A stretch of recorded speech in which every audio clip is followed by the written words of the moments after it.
Hey everyone, and welcome to the Atomic Cinema Experiment. I am Peter, and joining me as always is Tara. Greetings, citizens. We are a science fiction movie podcast. We get together every week. We've watched a movie, we talk about it. It's really that simple. This week's film is a winner of a Patreon vote every month on patreon.com/MailedFuzzTV. Our $5 and up patrons get to vote between 4 films. And this particular theme was 4 films that were based on books of some kind, and the winner was Fahrenheit 451 from 1966, the adaptation by François Truffaut, and we're going to talk about that. We'll start spoiler free, of course, as we always do, and we'll give you warning before we do so. So, first things first, Tara decided to squeeze in the book. It wasn't that difficult. It's a pretty short book.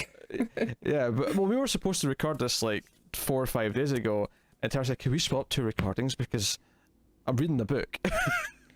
Okay, yeah, because I bought the book the night before we were supposed to record. So the reason why I was saying this is I'm going to warn you now. Tara's going to be in the booking. Okay, first of all, given the material of the film and the nature of what they're talking about, I think it's appropriate that at least one of us has read it. Sure. That wasn't a complaint or a critique or anything. It was just a warning to the audience. That's all. I'm being cheeky because Tara happened to inform me that I was in the booking a lot during the Screams review of Dracula. Yeah. So, yeah. So, what is Fahrenheit?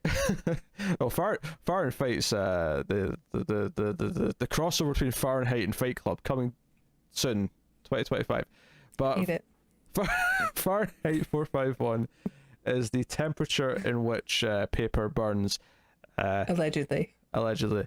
Yeah, I was thinking about this. I mean, does it mean that if you just turn it up, like, just heat it on its own, it'll start just catching fire? That's because if you just shoot a flame at it, it's not at that temperature to begin with. And I don't imagine it gets to that temperature whilst the flames hit it. Well, I mean, the reason I say allegedly is because Bradbury, famously asked some fire chief what temperature that paper burns, and the fire chief just said Fahrenheit 451, and he didn't bother to check to see if it was legit or not because it sounded cool. Sounded like a pretty cool title. And you know what? He's right. I do know that if you bake with parchment paper, it does say that it's only good up to 450 degrees. So maybe 451 degrees is the threshold. That actually, that lends credence to it. That makes it sound like it's accurate. Okay. Maybe. Unless whoever wrote that rule for parchment paper just took it from the book. Everybody's just following this fire chief who just winged it. Yeah. So that's not really explaining the plot though, which I was trying to give the premise. So you started insulting me. No, that was before. No, go back to it. Go. Tell us the premise. Okay. Premise is in the future, although this is 1966 future, so it's kind of just retro looking to us now, barring 1 or 2 things. There's one thing they kind of got right though, which I'm going to give them credit for when we talk about it. But so it's set in a future where book reading is banned. Books are illegal, and firefighters are not there to put out fires. The fires don't exist to be put out anymore because houses are just fireproof. I actually like that they put that in the story. Like someone at one, I don't know if it's in the book as well, but in the movie, he makes a point of Look how smug you looked there as you nodded at me. I was just trying to be restrained in my response. I'm in the knowledge. I know this because I read the book. Okay, like myself and probably 90% of other people that for some reason read the book in school and I didn't. I think we had to read Things Fall Apart instead, which was a good book. Anyway.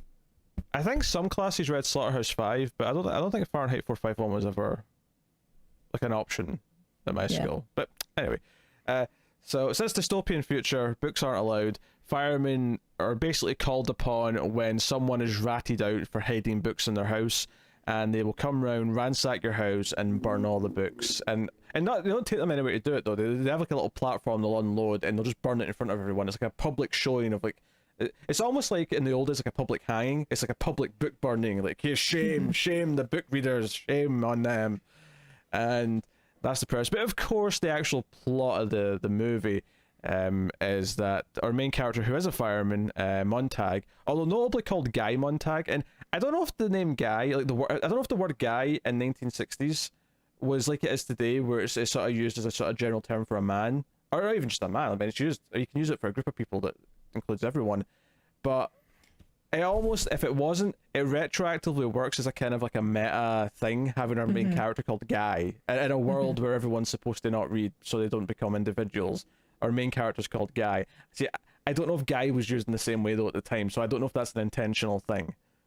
No, but just helps it age well, I guess. Yeah, so it may just be a really happy coincidence, but hey. But of course our main character is a fireman who is part of the system, and of course he's going to end up reading and kind of discovering and rebelling against the society that he is in. And it's funny because I grew up quite digging Equilibrium, and there's a lot of this in Equilibrium. Equilibrium took a lot from Fahrenheit 451. But Equilibrium is basically someone said, you know what, Fahrenheit 451 is good, but there's not enough gun kata in it. We need more gun kata.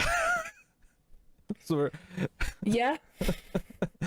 going to have Christian Bale in a trench coat doing fancy kung fu with guns in his hands, and that'll make Fahrenheit 451 sort of better. plays into the themes and warnings of the story too, of people who just like things to be more action-packed and don't want things to slow down.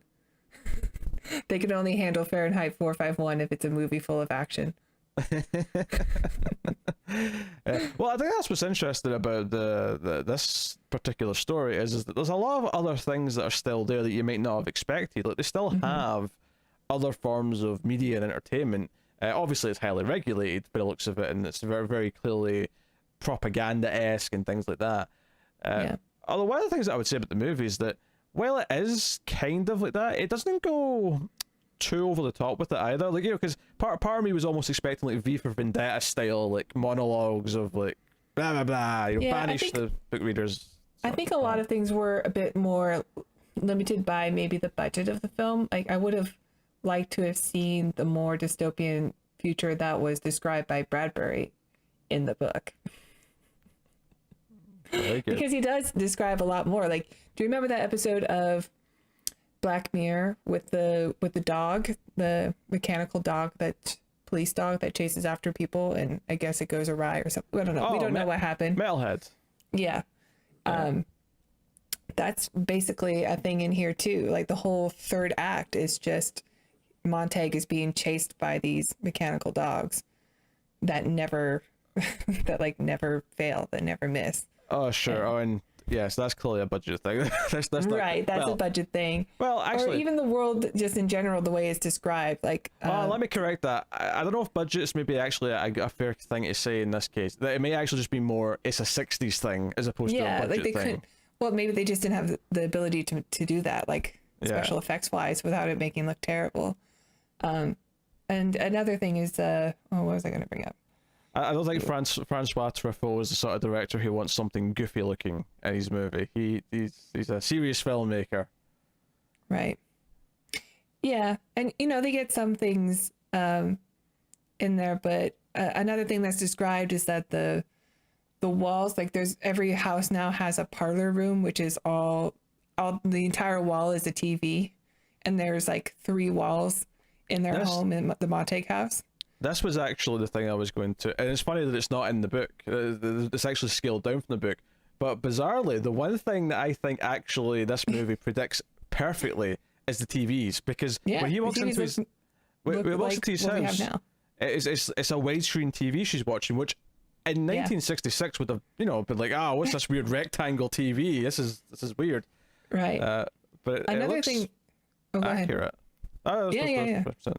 Another thing that's a really important theme in the book versus, and in here it's not really in it at all because I think they're just limitations, is that the world is really fast. Like, remember when we watched The Blob, like the 50s Blob, the 50s or 60s? 50s Blob, yeah. And like everybody, with all the kids, like all they do is drive really fast and for fun. I think Bradbury was like taking that aspect, like all kids do now, or all they care about is driving fast, and everybody just drives fast all the time. In fact, they're so fast that like billboards have to be stretched out because otherwise they can't read them. And that's another thing. Like people are just, everything's so fast. Media is so fast. Like you can't have a book, but you can have a comic book, or like you can't have cinema, but you can have advertising, stuff like that. So everything's really, really fast and compact, and there's no time to slow down, because if people slow down, they start to ask questions. Yeah, notably the comic book, you do get to see that in the movie. There's no words in the comic book. It's purely the images, which as someone who actually reads comic books, I'm like, man, this would be over in like 10 seconds. Like, if it's just the images, you fly through it really quickly.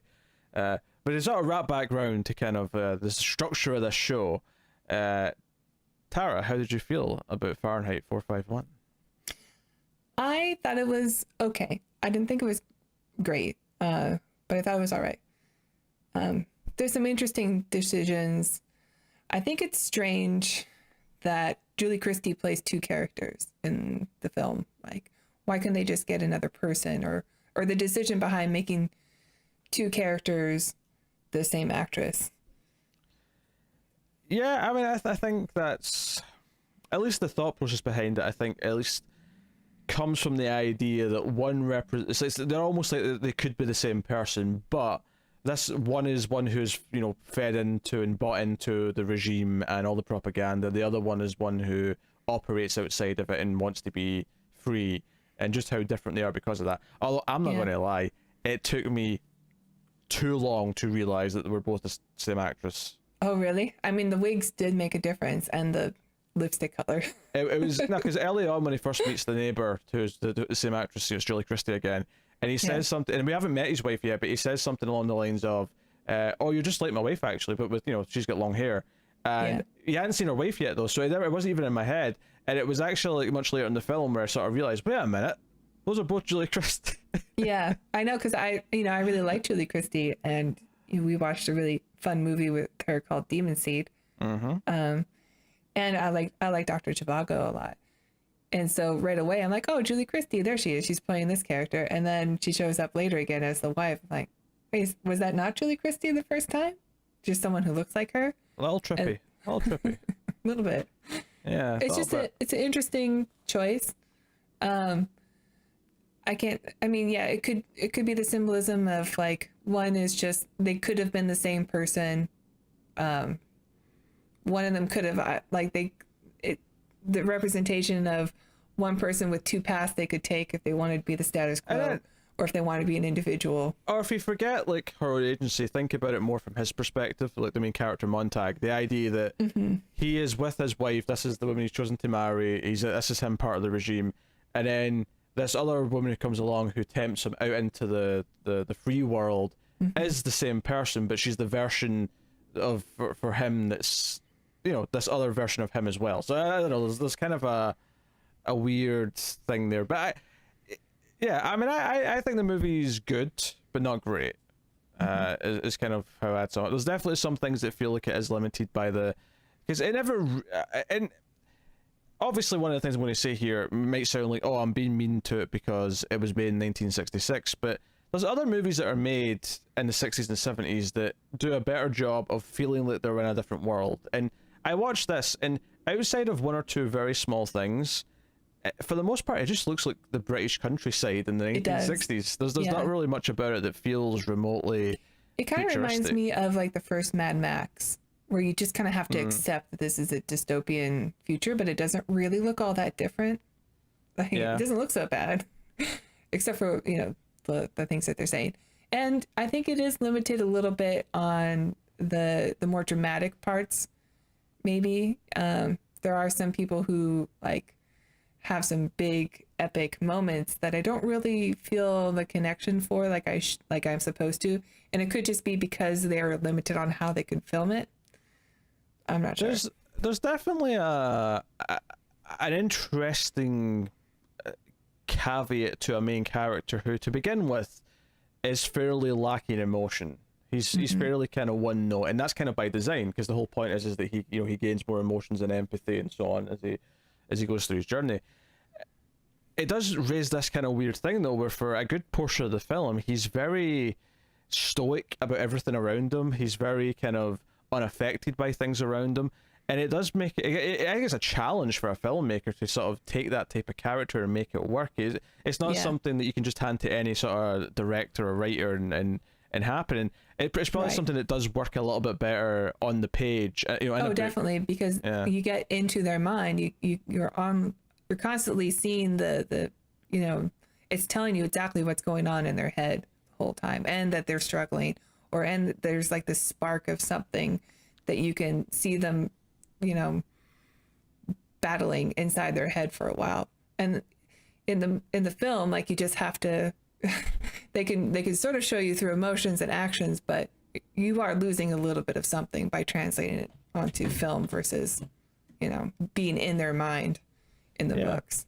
I thought like the first time he actually chooses to read a book, I actually felt like it was oddly like it felt like it wasn't treated with the like, this is huge that he's making this choice to do this, when his entire existence up until this point has been like, no, I don't do this, this is not worth doing, it's illegal, it's not worth my time. And the first time he actually just casually opens a book, it kind of doesn't feel like there was much build up to it, oddly. Something to show that he was feeling a temptation beforehand might have went a long way. It felt like it kind of skipped over a beat for him as a character. I did enjoy the dynamic of the two of them, like of the two of our main characters together. Like, I liked Julie Christie as the wife, as Linda, and his character and their contrast. Like, I thought she really brought a lot to that that world, like believing that world, when she sits down in front of the TV and is like seeing, look how special this moment is because I'm going to be on TV, or I'm going to be a part of this moment. And he just kind of looks at her like, this is what you live for. And there's not really a whole lot of, a lot there, but she gets really excited about things. Like, she kind of sells the world a lot better, maybe just because she's a really good actress, and he is just kind of a bland person by nature also, for the book. Yeah. For the story. It's funny as well, because I feel like the ending of the movie, the last 15, 20 minutes where it kind of goes at the end, obviously we won't get to spoilers yet, but I do kind of feel like it works really well in like a sort of metaphor sense, like and like as an allegory in what it's saying about art and about free speech and all those things. It works really well. As an actual narrative conclusion to the story, it's a bit weird. Yeah. I don't know if that makes sense. I can explain it better when I can actually talk about what it is, but it's hard. I don't know how many times you've like read the book version before you've watched the film version. Like, normally for me it's the other way around. Like, I'll get inspired because I loved a film so much to check out the book. But on the few occasions that I have read the book first and then watched the movie adaptation, there's always going to be something that's lost. I mean, if a director is able to take the like spirit of the story and make their own spin on it, an adaptation of it where you still get the right messages across and it's still a great watch, then I can love both. But it is starting at a disadvantage because honestly, this book is a 10. Like, it was really good. It was a really good read. And I was kind of mad at myself that I hadn't read it earlier. And that comes with my highest recommendations, although everyone listening probably has already read it. But it's... Wait, you're assuming everyone on the internet has already read a book. Slow down. Well, I mean, I think for most people, it's required reading in schools. Just for some reason, I had the teacher that said, we're not going to read that. We're going to read this instead. I mean, I don't think any of my classes, like any of the classes in my school read it, but some schools I don't think do have it on the curriculum. Well, good news, it's like a really easy read, and it's honestly like it's great, and it's kind of sparked my interest. I went and picked up another book. How about that? Oh, I think I'm going to keep going. Whoa, things are changing. Yeah, I actually have read another Ray Bradbury book though. In fact, it was mentioned in this film, The Martian Chronicles. I've actually read that one, long time ago. As with any book I've read, it was a long time ago because I've not read a book in a very long time. But as Bradbury predicted.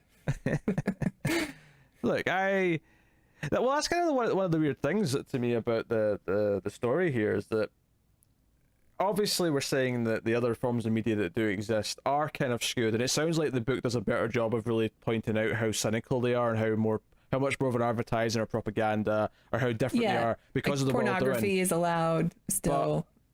But like, I don't think the movie does necessarily an amazing job of really accenting why the other forms of media are okay and books aren't. It doesn't really necessarily do a great job of that, because one of the things I was thinking about as I was watching it is like, okay, yeah, this almost feels like a writer like being like, yeah, books are more important. Like, this is why books are so important. This is why they're dangerous. So they want rid of the books, but all this other crap, the films and stuff, yeah, they're all still okay.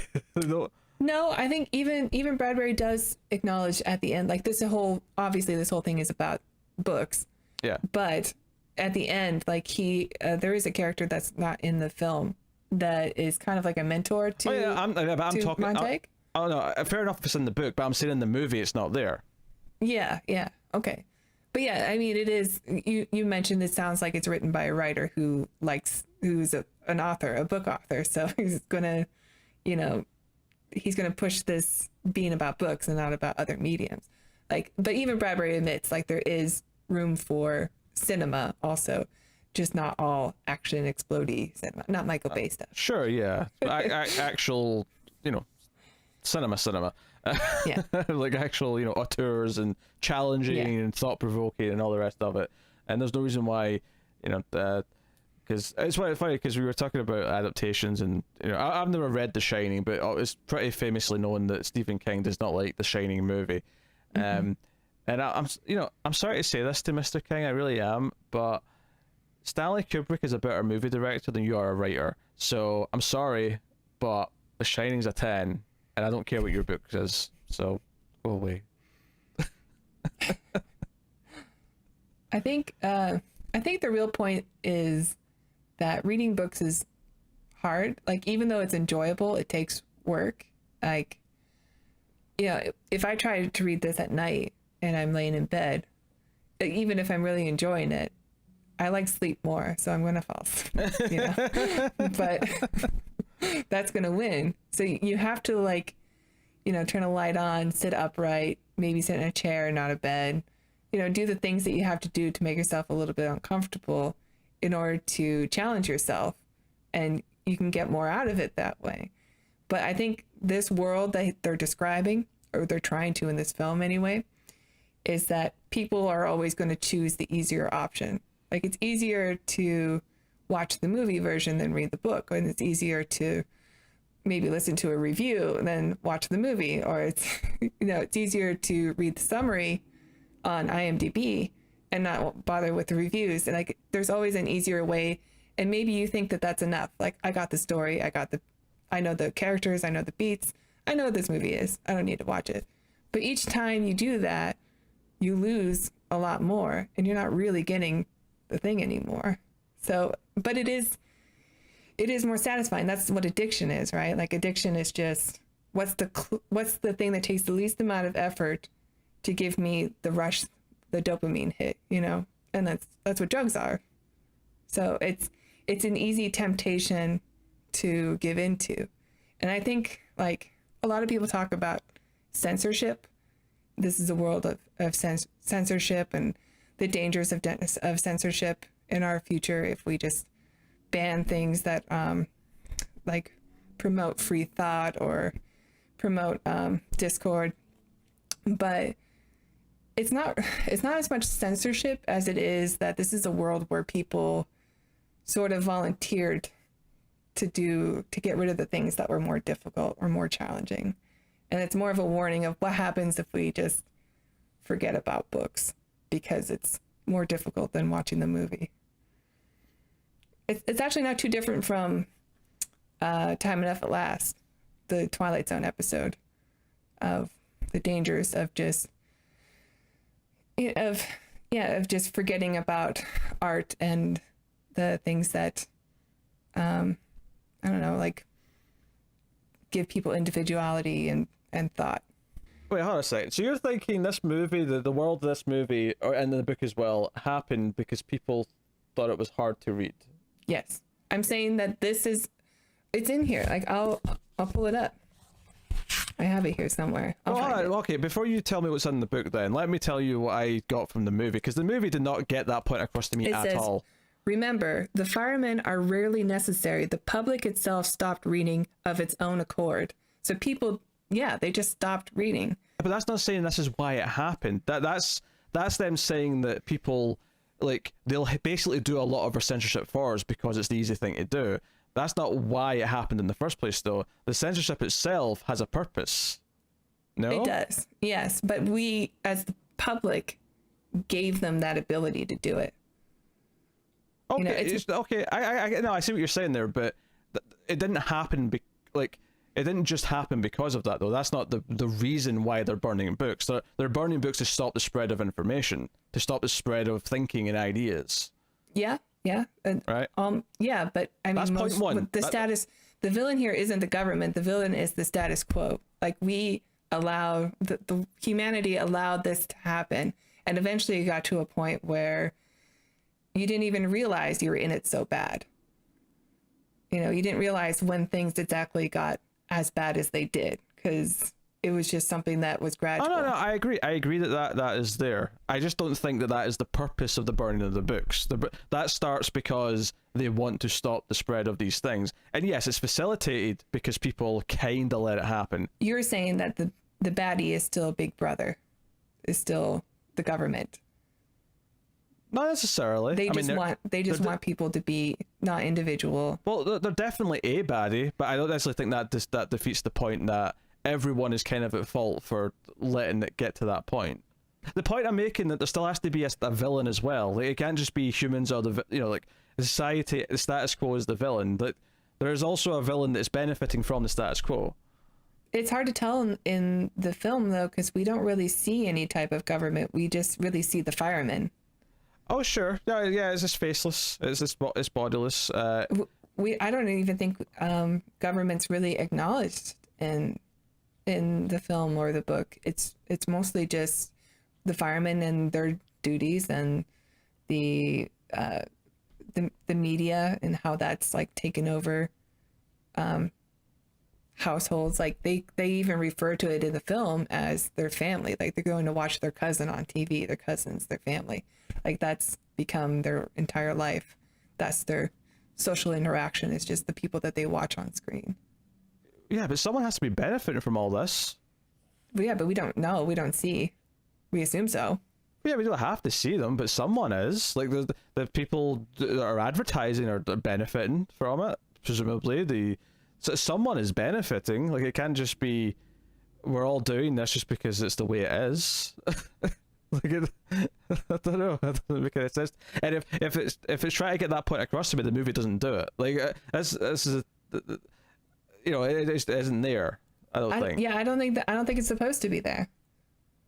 I don't think you're supposed to think about who's benefiting from all this. I think you're supposed to think about why things got so bad and how did we let this happen. I think you're supposed to see the villains as ourselves if we make the wrong decision. What's so weird about that? You say that though, and I didn't think that once in the entire film. And it never once crossed my mind, how did it get this way? That was never really at the forefront of my mind at all.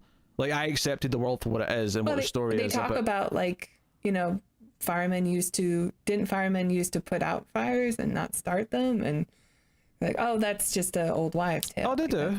Yeah, they do.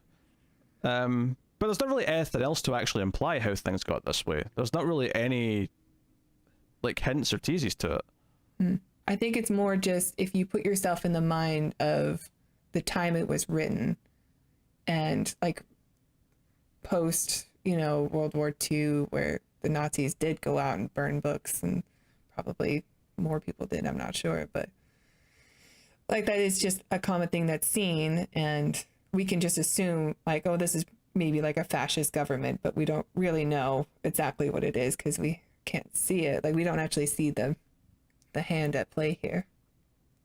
No, and I think that gives it an atmosphere and whatever, but they definitely do exist. Like I don't Like, especially if you're going to compare it to Nazis burning books, like how much more villainous can you get in terms of a comparison?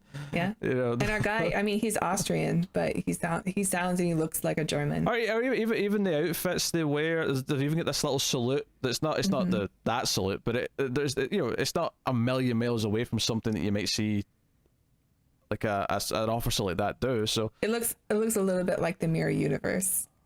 Yeah. Salute from Star Trek. There's definitely, I think, parallels. Even the idea of, like, ratting out your neighbor and them going and like just ransacking the house and the people seemingly disappearing. Although they kind of gloss over that detail a little bit. They never really talk about. There's a couple of brief mentions about people like going to prison after their books have been burned, but they don't really spend too much of a focus on it. It kind of.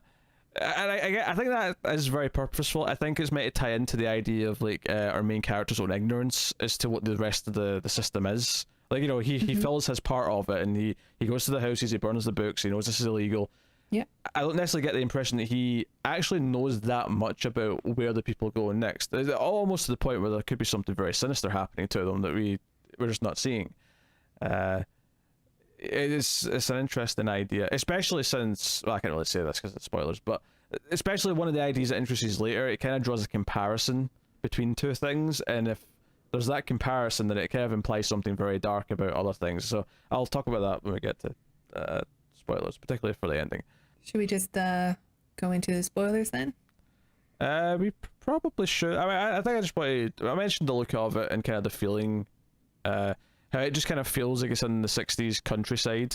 Like all the houses we see look very kind of old-fashioned, and that's kind of a weird complaint, but typically if something today is set in the future, a dystopian future, they'll dress it up a little bit. And yes, it's a time before we can just like... There is a little like upside down monorail, which I don't know what that was. It looked, like it was a thing that maybe doesn't get used anymore. I don't know. I don't know if they built that or if they, because I don't think it seems pretty high tech. Like there's real people inside there.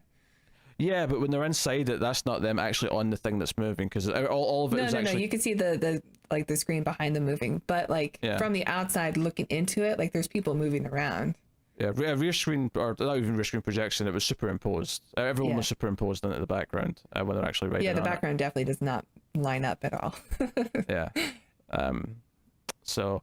But you just see it kind of leaving in the same shot that he gets off of it, I think. So it clearly functioned a little bit just to sort of move out of frame, essentially. Maybe it was some I don't know, World's Fair demonstration of a future monorail that they used for the film and then never... Yeah, maybe. Never caught on. Maybe it wasn't just something they tried out and then it just was unsafe. Not as safe as just the regular monorails. Yeah. That's one thing that looked kind of futury for the time. But you're right, the fashion's all the same. The hairstyle's all the same. Yeah. Yeah, the fire truck, as it were, looks so old-fashioned. And obviously I don't expect it to look modern because it's a film from 1966, but it just, even though it looks different to what a fire truck did at the time, in the sense that it doesn't have, a hose or anything like that, it doesn't have the usual parts, it still feels like what they wanted to do with it was to make what looked like a fire truck at the time and just have it be missing these essential things and have these other things instead because of what they do. So they wanted to actually conjure up an image of the time of what a fire truck in that location would look like. The problem is that when I look at it, even though it's technically not exactly the same, I just see a 1960s looking fire truck, and I'm like, nothing about this feels remotely futuristic. And the one thing that does actually feel futuristic for the time actually feels accurate to present day. So still doesn't feel like that much in the future. Yeah, so I don't know how to process that part of it, really. It's kind of weird. But I know it's just like a weird complaint, but it just has overall kind of downbeat kind of feeling to it. I guess is how I'd say. But I do think it's got some value. I do think there's some interesting beats. I mean, we had some conversations already about what's kind of going on and representation that the books are. because ultimately the spread of ideas, the spread of emotion.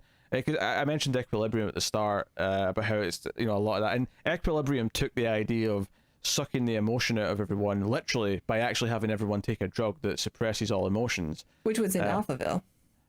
But this is essentially is what's happening here anyway. As much as it's not literally happening, that's essentially the effect of it, right? Is everyone is kind of like bland and emotionless, and like his wife and her friends when they're watching stuff, it's just everything's just even the I really like that scene actually with her friends over, but there's even a scene where we get like his wife's in trouble, she takes too many pills, and the people that come are not doctors or nurses or paramedics, they're like handymen, and they just use like a vacuum, and like because it happens so often, people so often commit suicide or accidentally commit suicide that they don't even bother sending doctors anymore. It's just like a trade now for people to pick up stomach pumping and blood transfusions.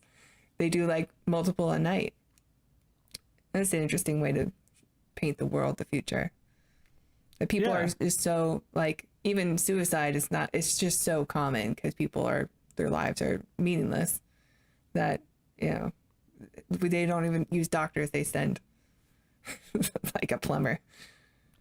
So I guess we'll go into spoilers then, so I will give the spoiler warning, but I will thank our Patreon producers for the month at this juncture. So thank you to, if I can click on my thing because it's been awkward, if I can thank, my god, so if I can thank Alison M. Fordyce, Tyler Hess, Cindy Palacios, David Sharp, Board Now, Zammer Jammer, Al Tribesman, Christopher Moy, and Brett Williams. Thank you to all of you. You're Patreon producers for the month of August. That means they are $20 or more on patreon.com/MailFuzzTV. But you don't have to be a $20 patron, do you, Tara? Why no? If you enjoy our reviews and like the channel, want to support the channel, and get bonus material, please check out our Patreon page. It's patreon.com/MailFuzzTV. And if you donate as low as $1 per month, you will get access to bonus episodes of both The Ace and Screams After Midnight. So if you also like horror, there's going to be bonus episodes for that show. And if you donate as low as $5 per month, you will get access to our reviews 1 day early, and some of our shows you'll get 1 week early if you like Twilight Zone and Star Trek. So please check that out. Thank you. Okay. We will. I'll be honest, I wasn't listening to that, so if you made a mistake, I have no idea. I did not. It was perfect. I was in my head. Take thinking, my word for it and don't rewind. Yes. So, yeah, the movie. We're working our way through it here in broad terms. We get an example. The movie opens with an example of what his job is, and we have this guy who's called. He's warned by a friend saying, "Hey, they're coming." Like, it might even be the neighbor. Well, we should probably start with the opening credits, which have no writing. Oh yeah, I thought that was a nice touch actually. Is that because reading is banned? Although that was one of the things. Is someone, because I've seen the first 3 seasons of Handmaid's Tale, right? And one of the rules in Handmaid's Tale is that the women aren't allowed to read in any way, right? In fact, there's a really poignant moment when they're visiting Canada at one point where Serena Joy's character, they give her an itinerary for what she's doing, and because they know she's not allowed to read, they've got like this like kids images from like a playbook sort of saying it's dinner time, so it's like a plate of anyway. So something that caught me off guard in this watching it is that reading's not allowed, but they still have like files, they still have things that they use that have text in them. It's just books that aren't allowed. So that was one of the things that kind of caught me. But anyway, yes, it's all the attendants, all the TV attendants, which again makes it feel really old because it's all these old school aerials on roofs. I like that it's like bright Technicolor and then fast zoom ins on all this technology stuff, and they read you the names instead of you being able to read the names. What's interesting is that François Truffaut actually said something. I happened to catch this when I was looking stuff up.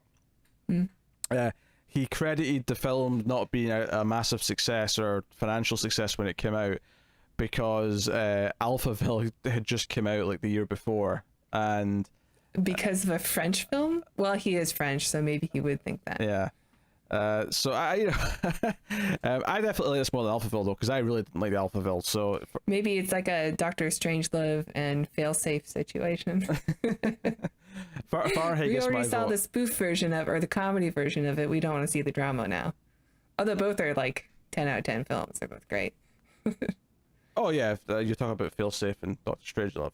Yeah. For a second there, I Yeah. thought you were talking about Fahrenheit and Alphaville. I'm like, wait, what? I'm not going to give away my rating. They're both 10s. Alphaville was not a 10, and we both know you didn't give I that gave a 10. that like a 6.5 or a 7 or something. I can't remember. Yeah. But yeah, we get this example, and this guy runs off, and we see the firemen come in, and basically one of the things that sort of like played throughout is the idea of like, you know, looking through the house for the hidden books, and they're hidden in toasters and a fake TV set, all these things. Oh no, but this guy didn't have like a widescreen TV. This was like an old school, like big wooden CRT. Wow. Those are probably expensive. Oh, possibly yes. Maybe our character Montag can only afford it because he's a decorated fireman. Is what I was looking for. Right. He's about to get promotion. He's about to get promotion. Yes. The carrot dangled in front of him to be a good little soldier boy. And it just kind of sets up that, you know, we see them playing through. We see at one point when they've got all the books on this little platform that they're burning. This little boy in the crowd picks up one of the books that's sort of fallen off, and is kind of looking through it. And there's the lead fireman's kind of like glancing over at the dad, and the dad's like, "Oh yeah, You're give me gonna do that. something about that? Yeah, give me that boy," and throws it into the fire. So it's just a really good example of what his life is, what his job is, and sets up kind of the rules or the main themes we're going to be playing with. And he runs into his neighbor on his way home, played by Julie Christie, whose name I am going to get so I can actually call her something. Clarice, right? Clarice, yes. I'll just think of Silence of the Lambs. So Clarice just kind of befriends him and asks him a bunch of questions about his job, and asks him, like, why do you burn books? Blah blah. I mean, if there's anything wrong with this, it felt a little bit like an exposition device for the audience, having her ask all these questions when clearly this world is well established for all these people. Like, Yeah. why do you burn books? I'll bring up a book difference here. Go on. I mean, it does open up with Montag burning and like the pleasure that he gets from it, and when he meets Clarice on his way home, she does come off more like a really young girl, and she actually dies fairly, like, in the first part of the book. Like, she doesn't go on to become like a love interest or anything like that, and she dies because of she's somebody who asks questions, and she's not killed by like any government official or anything like that. No, it's just she gets killed because she likes to slow down and smell flowers, and she gets run over by a vehicle. And we don't even get the description of it. We get like somebody else heard that she died because of this, and they don't really care because nobody cares about death. So two things. That goes back again to you talking about how the book has this thing about everyone like going too quick and not slowing down. That's not in the movie at all, right? So there's no example of that. Because they're not able to film like those like really fast moving vehicles, and they're not able to do that just at the time it was made without it looking maybe stupid or something. I guess they felt like they needed to do more with her character and make her like a love interest. I mean, maybe the other thing you said there though is that I don't think the movie, you said that he gets pleasure from burning the books. I don't think I got that in the opening scene. That's like literally the opening line, is that how much he loves, like he does get pleasure from burning. There's no emotion on his face. Like he loves his job. Yeah. See, in the movie, it never feels like that. This is no. It never feels like it just feels like he's a blank slate until. I did read that in the trivia for the film that the lead actor guy, Oskar Werner, and François Truffaut, like hated each other. So it could be that maybe the director hated him because he was kind of wooden in his performance, or because he hated the director, because Oskar hated the director, maybe he became like a blasé performer. I don't know. Because I feel like you keep bringing up things as if I'm like, and I'm like, what are you talking about? This is not like. I know.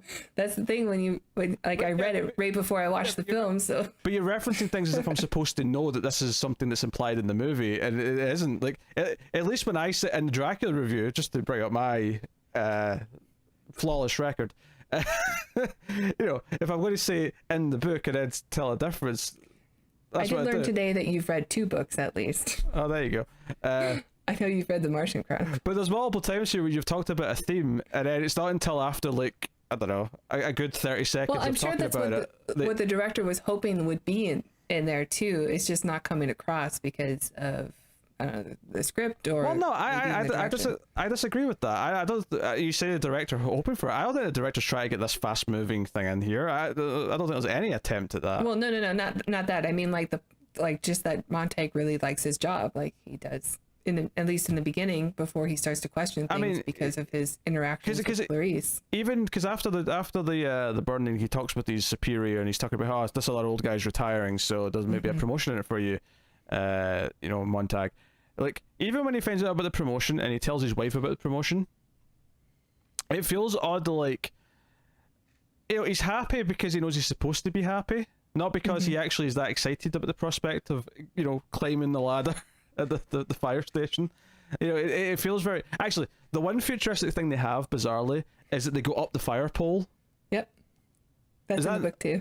Yeah. What's supposed to be happening there exactly? I think I thought it was kind of clever. I actually rewound it because I thought, how'd they do that? And it's because they filmed it in reverse, and then so it looks, or they filmed him going down and then reversed the shot. Well.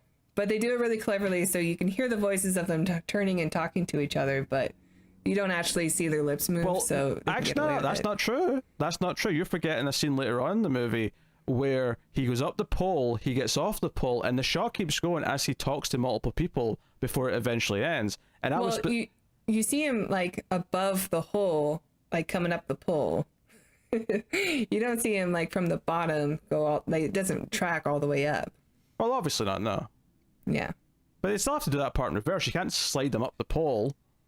I'm sure somebody like pushed him or something, like gave him a boost, and then he was able to do it. All right, maybe. Because I was paying attention thinking, did they shoot that in reverse? But then the shot kept going as he was talking to multiple people. I was like, if they the had first one was definitely in reverse. But because if they had to like learn to like do this scene in backwards so they could reverse it later and then dub their voices so that they could because I don't know if you know this, but there's one of the Coldplay music videos where he's walking the whole time.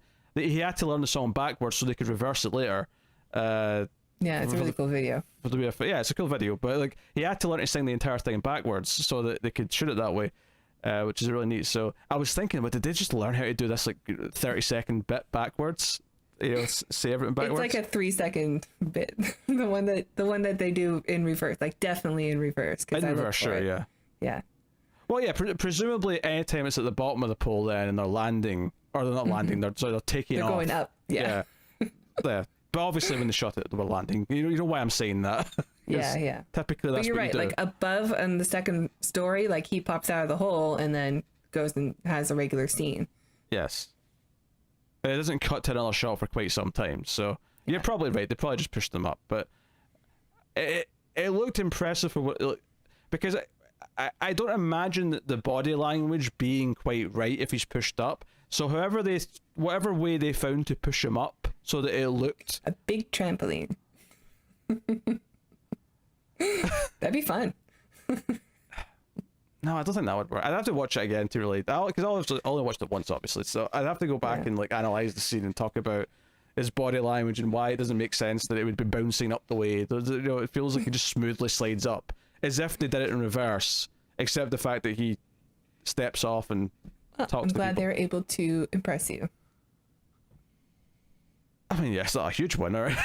It's a small technical thing, isn't it? I mean, let's not give them too many points for that. Anyway, so yeah, but the point I was making though is that when he tells his wife about the promotion and stuff, he's just kind of like, yeah, I've got a promotion, and he sounds dead inside essentially. Like he knows he's supposed to be happy about it, and she knows she's supposed to be happy about it, but she's too ingrained in her thing, and because that whole thing you were talking about where she's talking to the TV, she's like, oh, it's on and I'm going to be on it, they're going to turn and ask me a question. I mean, Did you actually get? I mean, maybe this is in the book, and I'm just not getting this from the movie. But did you actually get the impression that other people were seeing her when she was being asked questions? Because the impression I got in the movie was that everyone hears their own name when they turn to you and ask you. They definitely do that. Yeah. Question. Yeah. Okay. That's definitely it. There's something that it is more descriptive in the book, and obviously, and they do say that technology has gotten to a point where they can say your name and the lips will move to your name, and it's personalized for everybody that's watching it. Yeah. That's kind of how I took that. Is that because the first time she's asked something, she kind of freezes and doesn't really say anything. The scene just kind of keeps playing, and it's just these two guys arguing about where to put people at a wedding, like which table should everyone sit at, and eventually they keep asking her questions, and she'll say something. She's so she's so nervous and unconfident, but she does unconfident. No one says that, but she does give an answer eventually. And when she gets to the last one, and she just says kind of like, "Oh, maybe put them at that table," and they both turn and look and goes, "My God, Linda, you're brilliant." And I'm like, she basically just said the most obvious thing, and it's like, oh, here's some easy pat in the back for the person watching. It's just the most easy kind of. I mean, you brought up earlier dopamine rush. Right. That's basically what it's a trophy hit. Yeah. Yeah, it's a trophy. It's the trophy for beating the first training level in a video game. When you get to the end of just the tutorial. Oh, I did something right. Oh, I got a trophy. A wee trophy for learning how to use the buttons. Should probably do this some more. This feeling. Oh dear. Because if there's one thing I wish the movie did more was really play with the idea of him having more emotions as he goes. Because there's the scene you were talking about earlier where he kind of not breaks down, but Linda has friends over and they're talking about just inane gossip that no one cares about. Mm-hmm. And this is after he's went through this big traumatic experience in the movie. He's witnessed this big thing, which we'll talk about separately. And he's like, you people don't have any idea what's going on, what's happening out there, where your husband's off working. These horrible things are happening, and everyone's just kind of get their heads buried in the sand. And he goes on this bit of a rant. And they're just like, oh my God, I can't believe he blew up like that. Like, why would he talk like that? And I don't know, I feel like most people have been in situations where someone's a bit more opinionated about something, political or whatever, and everyone else just kind of doesn't want to engage in it because the mood was fine. Let's not bring things down. But the problem is you're not reading the room here, Montag. Yeah. But if you do that all the time, then no one is ever going to talk about it, and nothing will ever be addressed, which is kind of what the repressive dystopian society kind of exists for. Is to keep everyone a borderline catatonic state. So from here, I mean, I will just tackle some notable scenes kind of separately because the order of the middle of the movie is kind of like all over the place for me. We have examples. One of the things I loved is that we have examples of like training the young firefighters in the fire station, and they've got like wooden blocks to represent books where they could hide books. The safe versions. Yes. Just wood. Like. Did you see that white like protective gear that he put on and over his head? 100% asbestos. That's all Christile. That's all asbestos. And it made me so nervous when he took it off and all the fibers were like stuck to his clothes and his hair, and it was just floating in the air. Like, I hope he held his breath. He did die relatively young. Oh no. Well, it wouldn't be from asbestos. Asbestos takes like 40 years. Oh well, it took about 20. Is that too soon for asbestos? If you're a smoker, no. I mean, it's the 60s. He might have been a heavy smoker. Might have been. Yeah. He died in 1984 at the age of 61. All right. So 18 years later. But yeah, they used to use like pure asbestos like that to, firefighters used to use that for suits because it's fire resistant. Like, it's really good. It's the best stuff. I love the idea that the suit, like the actual protective gear, was the most deadly thing of all for a long time. It's sad. It's obviously a dark irony. I mean, that's why they use asbestos in everything, or they used to before it got banned in most countries, is because it's like literally the best. Like, it's the whole point of it is that it's a crystal, it's a mineral, but you can weave it so it doesn't burn like other materials like cotton or things that can melt, but because it's a crystal, it keeps breaking down and it gets airborne, and then you can inhale it, and it's like tiny little needles, microscopic needles in your lungs, and which aren't a big deal at first. You won't like get a cough or anything, but in like 40 years you'll get tumors or plaques that can develop into mesothelioma or asbestosis. That's what happened to look, I have one thing that I know, okay, and it's asbestos. I love the total lesson you're giving right now on asbestos. Well, that's what happened to what's his name from The Blob? Steve McQueen. I never want to hear a complaint about these episodes going too long when you've tangented us into, let me just give a lesson of what asbestos is and how it affects the human body for I think it's so, I mean, it's terrible, but every time like it shows up on the screen, I'm like, I know what that is, and that's bad. Yes. Oh yeah. Yes. Back in the 60s, they used a lot of asbestos, and they did not expect us all the problems it would cause. Ooh, but it was the best. Best.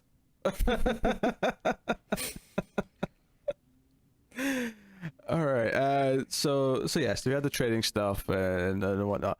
One of the big scenes, of course, he does meet up, of course, with Clarice again, and tries to help her, and there's like a child who's scared of him, which is actually, I kind of forgot about this scene until I was sort of thinking of the major beats there.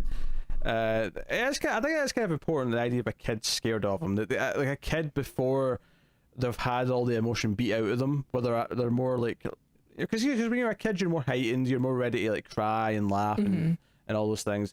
The idea that a kid would sort of recognize this like emotion police for what he is kind of interesting. I don't really understand what's going on when there's like two kids that get called into like the principal's office, but it's just the boss, and it looks like he chases them around and like hits them, but it's hard like for a reprimand.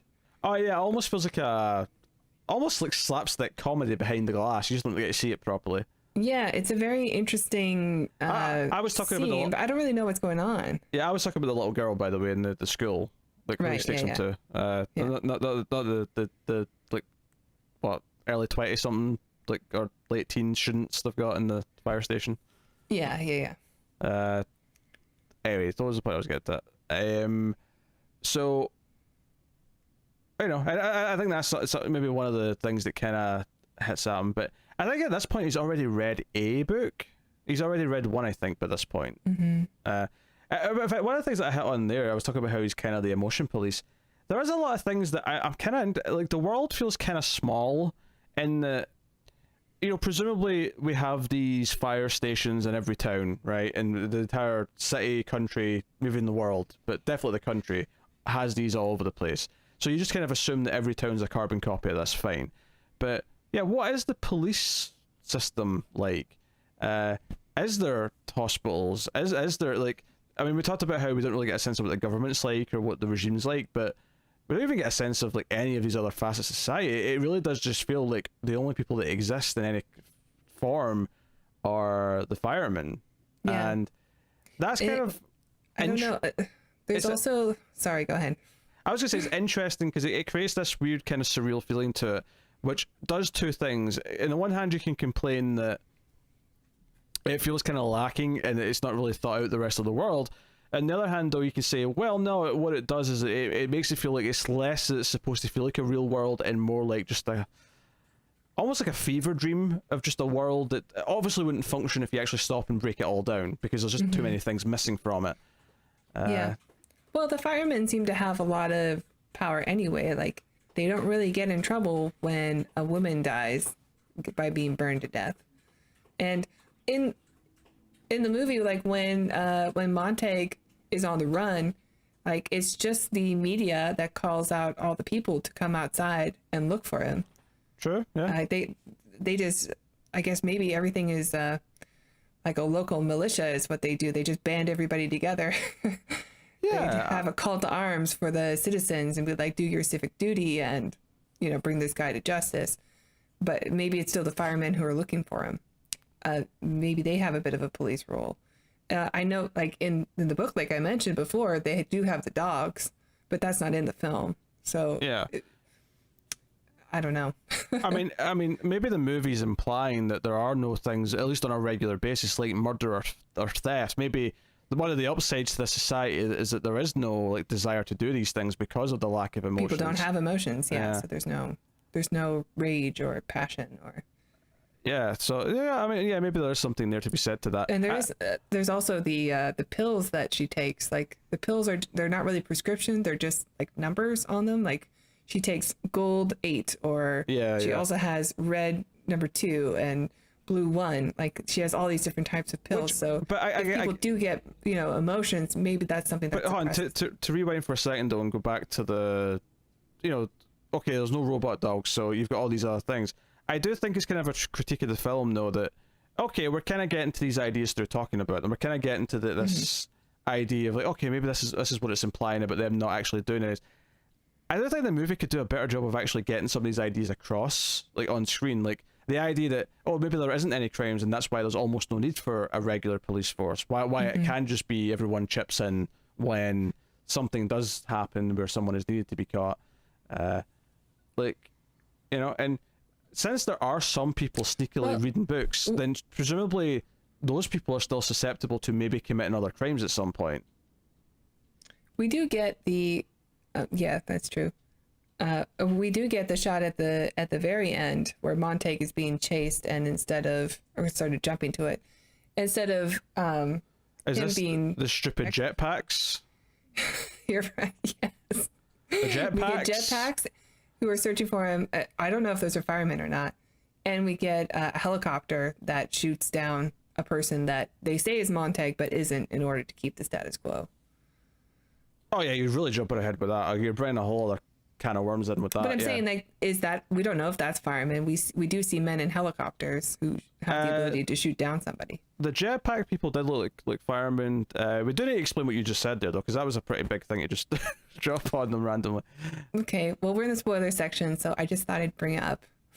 That we do see a helicopter in the end that has the ability to shoot somebody on the run. So maybe was the police. Oh yeah, but the more important part of it, though, is that they fake, or they basically take someone who looks vaguely like Montag and they kill him on camera so the public think that they've caught the bad guy and everything's okay. Like, that's a pretty big deal. Because nobody ever gets out. So yeah. That's a pretty big deal. Rather than actually catch him, they just pretend they've caught him because that's what keeps the peace. So, that's just a pretty big deal. This idea of a lying regime again, which, is, I mean, arguably, obviously the media is just a tool for whoever's in charge. Again, we never see who that is, but we see the example of the media being this tool for them throughout the whole thing. But yeah, so to go back, we got some other big moments we need to talk about. You mentioned the almost suicide, and one thing we didn't mention before though is that Linda, when she gets up the next day, it's like it never happened. Doesn't care. It's just she's got about her business. She's got things to do that day. She's just extra hungry. Yeah, doesn't matter. Because basically what they've done is they've pumped her stomach. Like they call it something else, but that's essentially what they've done. It's just, she'll be really hungry tomorrow. That's it. That's the extent of it. They pump her stomach and they give her a blood transfusion because the drugs are in her blood. Yeah, actually, I think it was kind of odd how these two kind of like normal gruff dudes come in and they're like, okay, let us get on with the work, mister. And Montag goes and sits in like the kitchen or something like that at the corner and just sort of sits in darkness. I know where you're going, yeah. But all you can hear from the other room is one of the guys saying, "All right, let's get our stockings off then." And I'm like, you're not going to like supervise these two strange men who are just stripping your wife right now? Especially because when he comes back in and she's asleep, she's naked. Yeah, like under the covers, but like she was wearing clothes. I mean, okay, if they have to do this for the work, sure, but I feel like I'd want to just be in the room and. Yeah, you have two handymen working on your wife. Yeah. Because, like you say, they don't feel like doctors, they feel like two bricklayers. Not that I'm accusing bricklayers, there's many bricklayers a fine person. You're very fine. But it feels like two sort of workmen who might catcall on a regular day or performing this medical service on this unconscious woman. Which for some reason she has to be nude for. Why does he got to take off her stockings to get to her stomach? That don't make no sense. Yes, and the blood transfusion, all you need is the arm, really, right? So. Yeah. Yeah, You say blood, but it looked like tomato juice. But that's a problem. I mean, all movies from this era. The It's first so couple bright. the first couple of decades of color film, basically, there's like blood goes back and forth until it was eventually kind of more or less perfected. By the time It's like, we has get nobody seen blood before? yeah, Why is it so bright? it was at the end of the 70s, start of the 80s, where it kind of started to fit.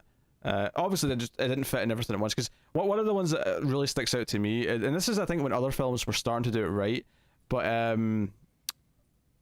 or maybe it was Tom Savini himself who got it right. But because Tom Savini did the makeup effects for Dawn of the Dead, which was 78, and I love that movie. That movie is a 10. It's a masterpiece. It is everything that should be lauded on a social commentary horror film. But one thing is that the blood looks, it's a bit too bright and paint looking. Like it doesn't look quite right. So Savini himself might have even been the one who eventually perfected what blood looked like. So he did it quite quickly after that, because definitely by the time you get to slasher movies in the 80s, blood was looking at least a lot better than it did then. Oh, I agree. So That's been blood talk. that's been blood talk. Well, you got asbestos talk. You might as well get blood in the movie industry talk. So yes, the other big, and then of course the other big scene we have to talk about is when the old woman, her house has been raided. Montag at this point is actually pocketing books, and one of the other firemen sees him do it. The scheming one who's sort of like keeping this in his back pocket, which I thought was interesting that it never really pays off, because it's not actually him that turns them in, it's his wife, Linda, ultimately, because she knows what he's doing, turns him in. Yeah.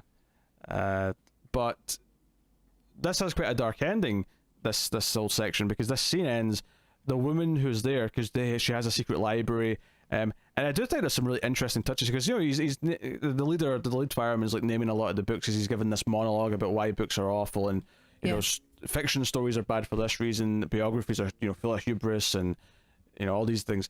And the last book he picks up, though, did you notice what the last book was he was holding at the end of the scene?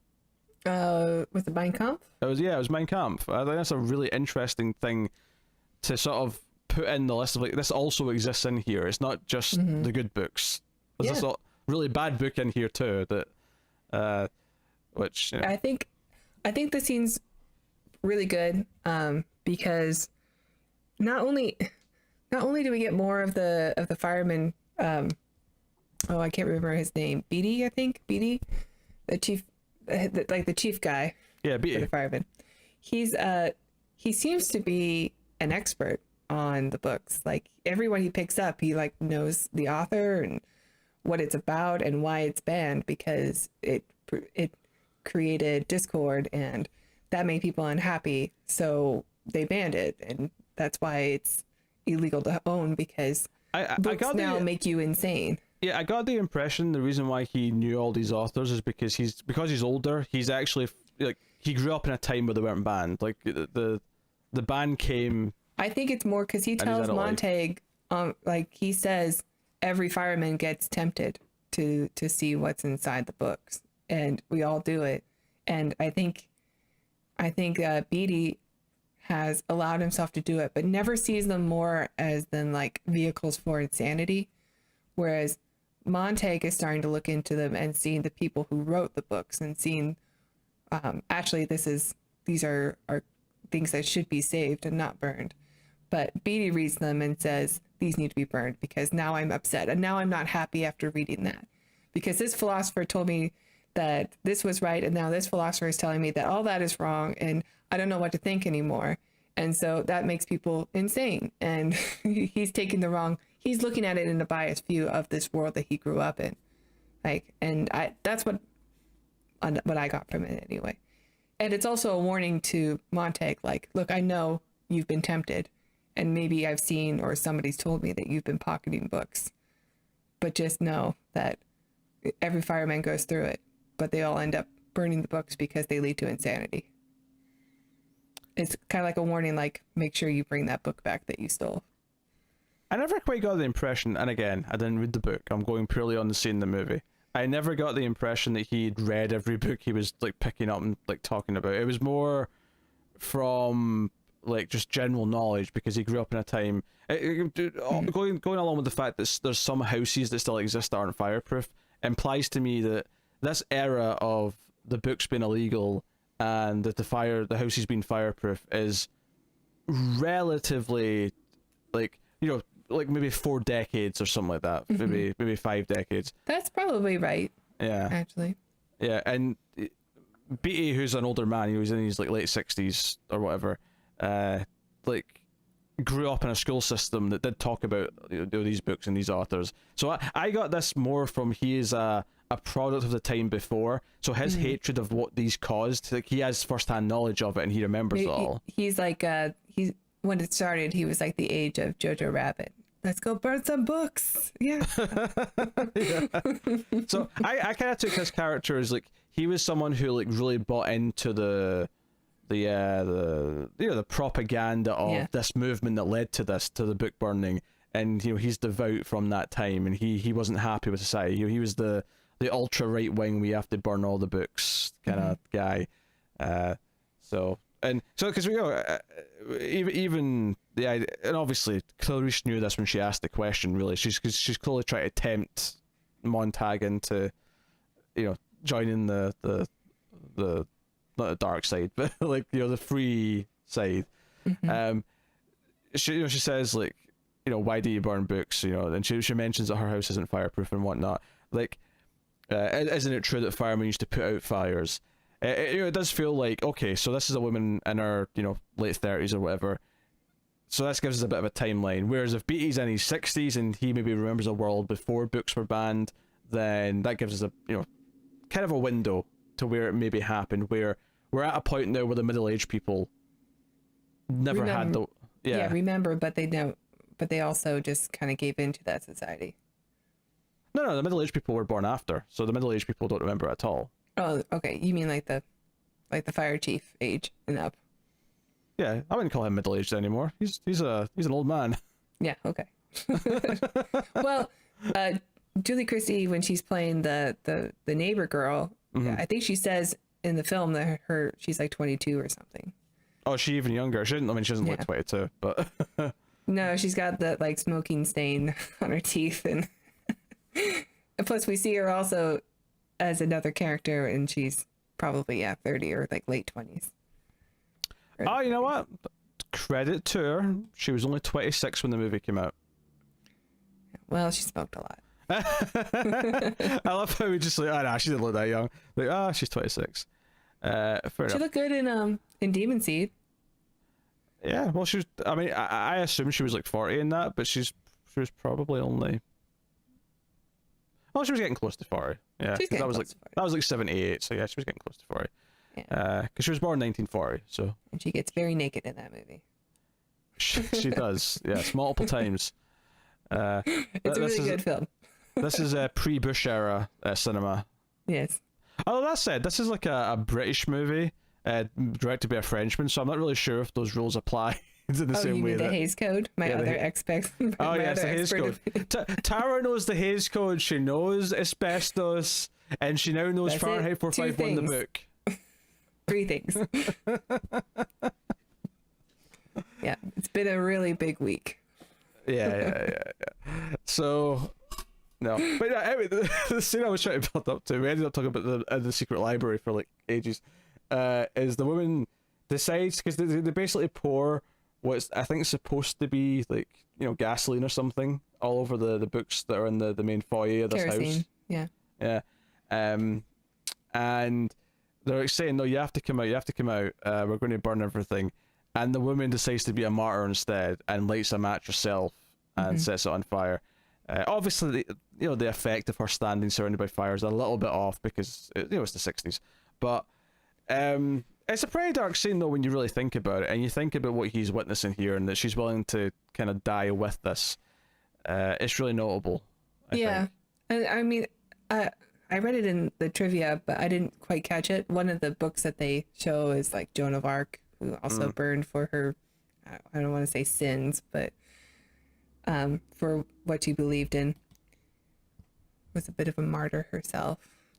Yeah, there's a lot of recognizable books, like, you know, that are focused on or mentioned at various points.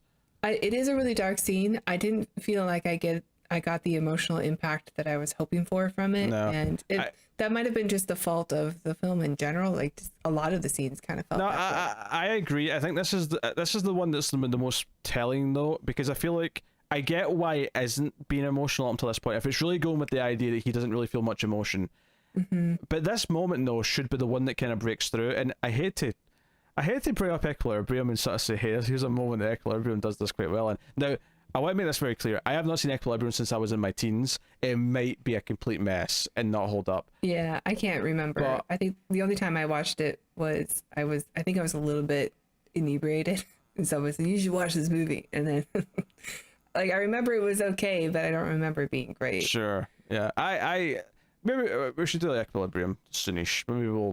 Maybe that'll be like a. There's no room for it. I know, yeah. The next Is it few early months. 2000s? No, it's not. It's not early 2000s, is it? Yes, yeah, it's 2002. Okay, well maybe we can put it on our Yeah. our watch list for that. Yeah. By the way, the point I was trying to get to though is that in that movie, there's a moment where he feels emotion for the first time, and I distinctly remember, at least in my memory of it, is him like ripping off like the blind and seeing sunshine of dawn through the rain for the first time, and he's like, you know, basically almost crying from seeing it. And I felt like this moment here where he's watching this woman sacrifice for what she loves, because this is what she's willing to die for. This feels like, yeah, this is where the music should have swelled up. This is where we should have seen a tear in his eye. And, you know, we should have really felt the weight of this moment. And as it is, it's kind of stoic. It's just kind of like, this is happening. Yeah, it's not really what I wanted from the scene, and I think it's just a little emotionless, and I think I could have used some music swelling also, and maybe some, like, you know, Montague does acknowledge it in the next scene when he's with his wife's friends, and you know, he does show more emotion there, and I do like that scene. But it's, yeah, the fire effects, you know, they can't really show a woman on fire, so they do the best they can, but it doesn't really come off very well. So it's just lacking in the impact that it should have. Yep. It's a bummer. And it's not till after this that, you know, she basically gives him an ultimatum, Linda, that is, you know, either her or the books. He's just kind of like, I don't really know. And he just goes off to work. As if it's not, it doesn't sound like he's just been given this big, like, dramatic ultimatum from his wife that she's going to leave him. He's just kind of like, oh, I don't know, I'll think about it. Yeah, they really do feel like they do a good job with their relationship, making it seem like they're two strangers living in the same house, you know? It's like, he asked her at one point, you know, when did we meet? Where did we meet? And neither of them can remember, like, how they met. And they've just, like, they have their routines that they do every day, and they've just become so distant. They have, like, one moment where they are in bed together, and it's like, okay, they still have something there, but who knows? Maybe they're just doing that just to keep, because it's routine. Yeah. I don't know. That's something to fight boredom more than probably. But of course, one of the big things that happens is that Clarice eventually, like, her house is raided, her uncle's taken, but she's escaped, and this sends Montag on the hunt for her. He sneaks into his captain's office looking for proof of where she is. Eventually finds her because she's going back to her house again to find an item, because then this is where we learn about the book people. She tells them about this wonderful place where people become books. They memorize books, and then the books can never be taken away because now people have recited them and they've got them in their heads, and they can sort of just tell you the book whenever they want. And she goes off to this place, and he, at this point, is when his wife has put the, you know, ratted him out, put the suggestion box note in. So he goes back to the thing, and he actually does say to his captain that he's quitting. He can't be this anymore. Like, he wants to be done. And he's kind of like, okay, how about you do this one last job for us, and then you can, you know, do whatever you want afterwards. But of course, the twist is here. Not for us, really. We kind of see it coming, I think, because we get all the build up of the wife putting in the note and all that. But they go to his house, and they start finding things, and he goes on the run. And this is what leads to the on the run sequence, going through the water, hiding in the boat from the stupid jetpacks. It's probably the worst moment in the movie for me, because I saw these like this really badly like superimposed like 4 people standing really straight. I like the first shot of them though is that they're just like these little etchings in the actual film. You're like, what the hell is that back there? It's just like the Langoliers are showing up. Like, and then it does a quick cut and it's a zoom in on the 4 jetpacks. Like, oh, Peter's gonna hate this. He hates jetpacks. I mean, they can work in the right context. I did laugh. It was super goofy. But I think this and a completely different way, but I also think the jetpacks and Minority Report were also not that good. But I like them. Yeah. So, but no, he goes on the run and he basically eventually finds the book people, including the guy from the start of the movie, which is a nice touch, I thought. Still eating that apple. Yeah, I love how when he on the run at the start of the movie, because he picked up an apple when he got the phone call, and when you see him running out the building, he's still got the apple in his hand and he's still eating it, and I'm like, really? Do you think the apple being consumed is kind of your high priority? He needs those carbs for running. All right. He just carbo load real quick. We'll see. But yeah, so we get this kind of epilogue section. We mentioned obviously the news thing and them faking the victory of killing him. But, you know, he meets Clarice and he meets all these people who go by the names of the books that they are. And we meet, you know, Pride and Prejudice, who are twin brothers. They do volume 1 and 2 separately. Makes sense. And, you know, we meet all these people. And this is kind of one of the things I said earlier on in the spoiler-free section that I'll sort of bring back up here is I think this ending works really well as an allegory. Like the idea of representing that we sort of ideas and art, you know, whatever way you want to look at it, you know, that's something that we do sort of pass down, and you know, human beings spread it ourselves. Ultimately, art comes from us, so it can come from us again. It's not just gone because the pages have been burned. And it's kind of a sweet message and all that. As an actual ending, just from a narrative point of view of the movie, though, it's kind of a weird ending where he finds this cult of people who just learn books. Like, it's, you know, it feels kind of odd as like a just. Well, it's the importance of preservation, and he's agreed that this is the right thing to do, and takes on the book of Edgar Allan Poe's writings. Yeah. It's a literal ending. It's a bit weird, and I don't want to say unsatisfying, but it doesn't. That's like, I don't know. Something feels off about it from like a plot perspective, but I do like the message of it. I like what it's saying, and the idea that like there's one old guy who's dying, so he's actually teaching the book that he is to like not his son, but like a younger person. Yeah. And he's reciting the book to him so he can be the new version of that book. And I'm like, okay, I like the message this is giving. I like all this idea, but it is kind of a weird, like a weird cult. This was an interesting idea on paper. I'm not so sure it necessarily functions as like a good ending to a movie per se. The ending in the book is a lot more nuclear. Nuclear, you say? Yeah. Is it World War IV? Is that people to a boy and his dog? It could be, but there is still like the group of people who are like former professors or philosophers themselves that they do. Everybody is assigned a book, or if there's one that they already have or love, like and that becomes who they are. Cool.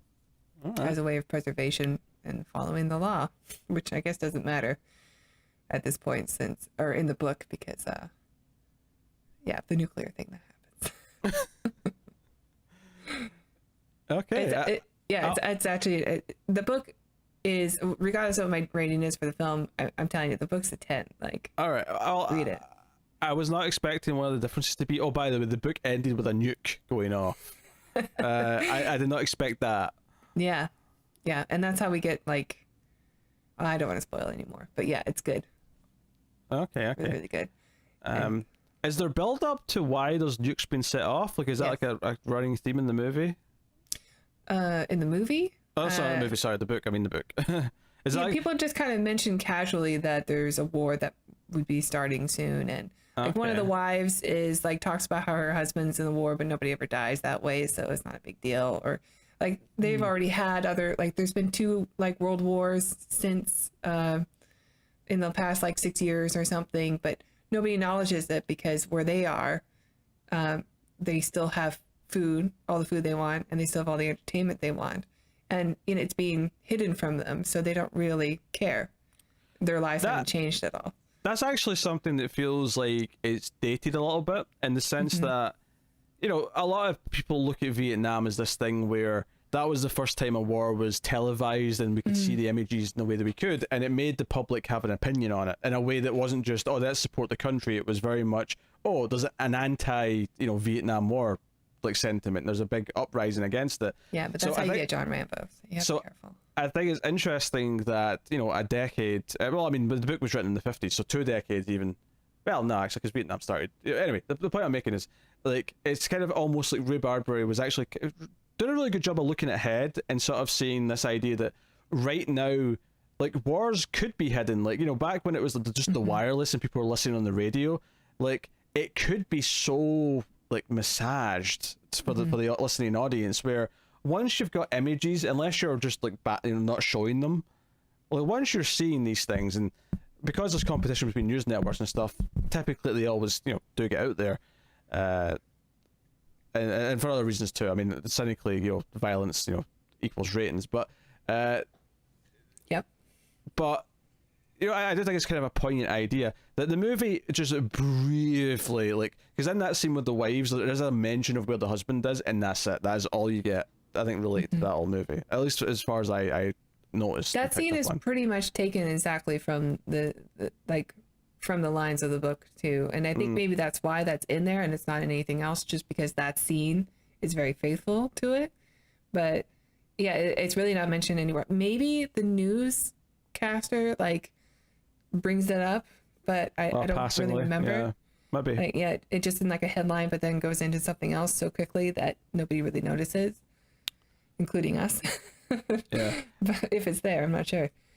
Yeah, it does feel like it's maybe avoiding delving into a couple of the ideas that it maybe should have, and also kind of maybe holding too far back on the emotion, especially once he actually gets more emotional throughout the film. Like, I really could have felt that way more and felt his plight for, wanting to break out of the system. Well, we know there's at least one more version of this that came out on HBO. I haven't seen it. I don't think the trailers looked very good, but maybe, now that I'm an expert, I'll enjoy it. Maybe. I mean, it's something we should probably do at some point. This is Michael B. Jordan and Michael Shannon who are in it. The thing is, though, is that I never heard anyone talk about it after it came out, which implies that it was at best forgettable, if not bad. So yeah, probably. Well, it's an HBO movie too, so and those just don't. It's not like it's a big theatrical release. Like, you have to have HBO, and you have to be willing to watch an HBO produced film, like a movie that you haven't heard about, except if you're already watching HBO. So maybe there just isn't that much word of mouth on it. Yeah, but That Education was pretty good, and I don't hear anything about that now either. I've just never heard anyone talk about it. Like, I remember the trailer coming out. I remember talking about it being a thing, yeah, but it is Michael B. Jordan and Michael Shannon. Those are pretty big names. Yeah, but I have not. Which is again why I think if it was good, people would have spread it around. The people would have talked about, hey, that new Michael B. Jordan, Michael Shannon movie is really good, and no one ever talked about it afterwards. I mean, we're definitely going to get more of our future world that we want to see. Maybe and the trailer didn't look that futuristic to me, from what I remember, but maybe the old future. Maybe they go with the retro future thing. Because for the record, I want to make it clear that I am down with retro future. I really am. Oh, definitely. I just didn't feel that this really even tried that. Like, no, I don't think so either. Yeah, it just feels like it's just not. It's almost like, Truffaut's interested in the themes and wants to make his version of the story, but he wasn't. It doesn't seem like he's really that interested. Because, well, some of the things we've talked about, okay, limitation of effects or limitation of the time or budget. But some of it's just, no, this is a choice. He just didn't want to, make it more of a futuristic feeling movie. He wanted it to feel more normal and present day.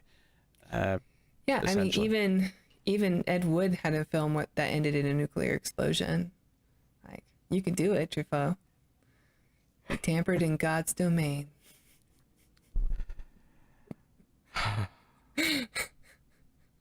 Okay. I mean, I'm sure they had stock footage of a nuclear explosion they could have done. Oh, probably. I have no doubt. That would add some impact, huh? So I don't think it's worth the watch. I don't want this to come across that negative, because I think it's actually a pretty decent movie. It's just not. It's just not a great movie. It's not, because sometimes when you bring up sci-fi movies from the 60s, 70s, whatever, you feel like we've had some real gems, yeah. Yeah, the ones you bring up tend to be the classics, and when you get to stuff like that or Alien or whatever, like you tend to get to that stuff that there's so much like stuff behind it, whereas this kind of feels a bit more. And Truffaut's a director, obviously is a big name. He's someone who's, there's Criterion editions of some of his movies and whatnot. I have not really seen anything that he's done outside of this, I don't think, unless I'm forgetting something. I might have watched something in French class. We watched a lot of films, but I don't remember. Yeah. He was in Close Encounters of the Third Kind. I did not know that. I know who he is then. Yeah. Do you? Isn't he the French-speaking guy? The Close Encounters, right? Well, I feel like you're assuming this because he was French. Isn't he also like the one in the Jean-Luc Godard films, like the one that does like the Bogart thing? Oh yeah, it's him. It's the guy. You're right. I'm looking at his face now. It's him from Close Encounters. Yeah, that's what I know his name from. Yes, but no, he's an acclaimed director who directed movies for decades. So. Obviously I know him more as an actor, especially because he was in a Spielberg film, but he's a great actor. The one that I've heard of is 400 Blows. I've never seen it, but it's the one that I've seen brought up a lot. Criterion have done several editions of it. But I do. It's not. That's the other thing I think I want to make clear is that I don't think it's poorly directed either. I think there's a really clear directorial style to it. Mm-hmm.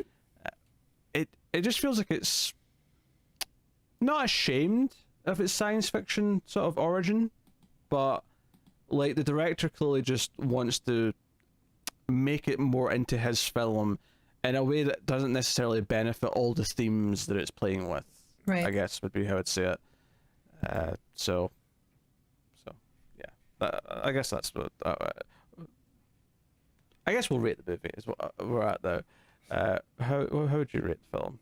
Yeah, I don't hate the film either. I think the themes that are there are pretty good, and I really did like watching Julie Christie as the wife character and her role in society and her representation of like the status quo and what people just do.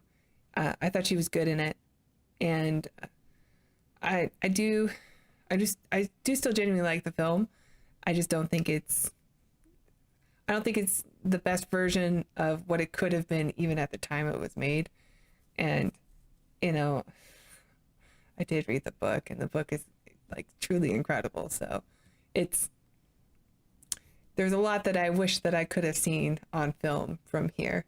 And I'm going to give it a 6. A 6. I'd put out when this review was out, I'd put out a little thing saying, "Hey, if you want a drinking game, take a shot every time Tara mentions that she's read the book." But I don't want to kill anyone. But I read it for this review. We agreed that I would be the one to do it. Did we? Yeah, we talked about it. Okay, I don't remember this conversation. Since we made the vote on what book people on a film based on a book that one of us should probably read the book, and I volunteered no matter what the winner would be. Oh, okay, I don't remember that. All I remember is you saying, "Can we swap recordings?" Because I'm reading the book and I won't be done in time for this day. Yes, I did buy it the day before. Yeah. We were supposed to record. Yes, and you knew that we were going to be doing this. You knew what won the vote for at least 3 weeks before. Hey, I still did it. Yeah, okay. Okay. Yes, props where props are due. My rating of the movie,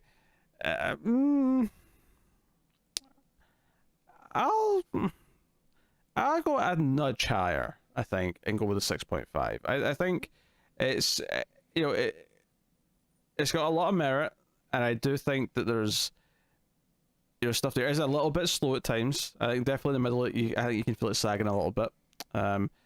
It's 1 hour 52. It could, as it is, it could probably be trimmed down a bit, I think, but there's a lot there to like. There's a lot there where I do think the kind of reserved, stoic approach to some of the material does work quite well. I just think that it needed to kind of explode with more emotion as it went and make me really care about the character. Because I think even by the end of the film, I don't know if I ever really cared about Montag. Like, I don't know if I ever actually started rooting for him because he was starting to feel things. It felt more like almost like I was like a third party, an observer, just kind of like witnessing something play out, as opposed to actually caring about the people in it, which is maybe what it's lacking. So 6.5. 6.5. That's what it was. I have one more question for you. Okay. What's your book? My book. What book are you? That I'd learn, and the book that you feel should be preserved and you will hold on to, and you would volunteer to be the book. I don't have a good answer for this. I don't know. Well, what's your book? Do you have one at the ready? Yeah, I thought about it. Okay, go on then. I think the book that I enjoyed talking about the most when I took like literature classes was Paradise Lost by John Milton.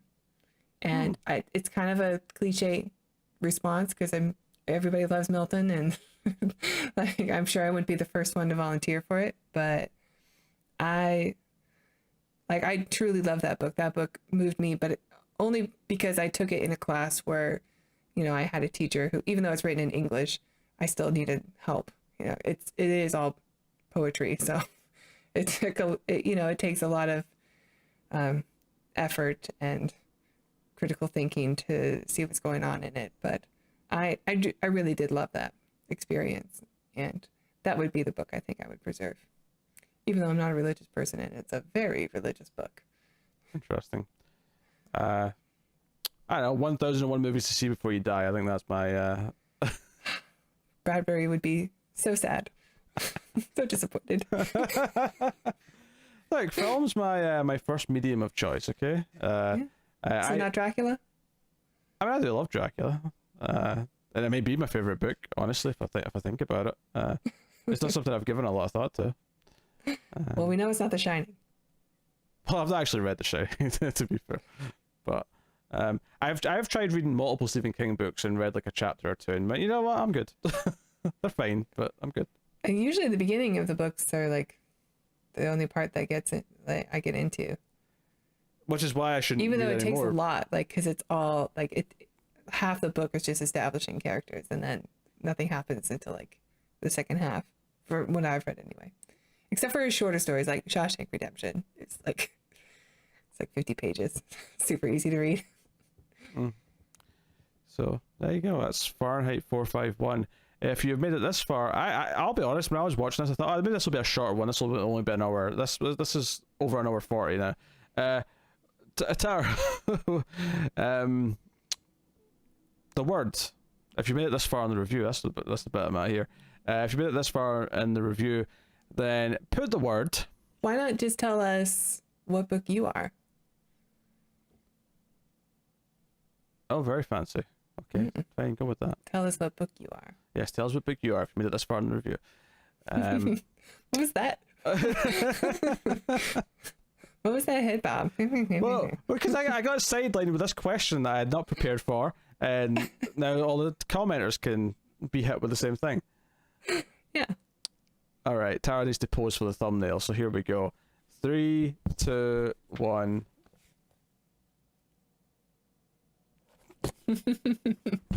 Fair enough. I never said pose, but that'll do. So there you go. That is that. I will tell you what's coming next time, and next time is actually kind of a biggie. To celebrate both the anniversary, which is, I mean, we're a month late for the anniversary, but still, it's 10 years. And to also kind of celebrate a new film that we should hopefully be doing kind of soon. We'll see, assuming things don't change again and it's physically possible and lots of other things we've got to play. But if I can drive out of state to see it. Inception is what we're going to do next week. So we're doing a contemporary classic. Is that even a bit of an oxymoron, I suppose? But, but hey, 10 years old already. I can't believe it's 10 years old. Time is flying. But yeah, so that's what's coming cool. next week. I've only seen it once. Really? Yeah, that should be interesting. I saw it once in the theater.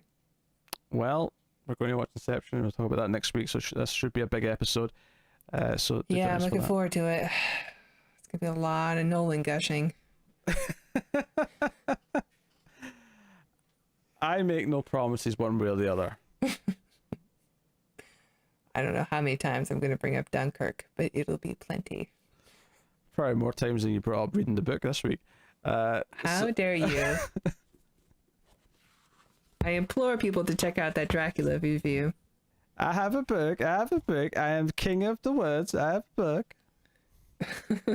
See, people like you are the reason we're going to end up in this future. You know what? Just freaking burn the books. We have movies. No. That's not what I'm making fun of. I'm making fun of you bringing it up. Not that you read the book. How am I supposed to not bring it up? I read it for this. Because it's funny to make fun of you. That's okay. I'm just enjoying myself. Don't think about it too much. I hate you. Ah, dear. Okay, that has been the Atomic Cinema Experiment. What do I usually tell you to do now? Oh, please like and subscribe. Liking is super important and helps us find new audience members. It is a nice, simple, free way to support us. Of course, we mentioned earlier, patreon.com/MailFuzzTV. If you want to give us a little bit of money, you can do that too and help keep all the content coming. Also, get us on Twitter at the Ace Podcast. Tara, would you like to recommend any other MailFuzz TV content that people could check out?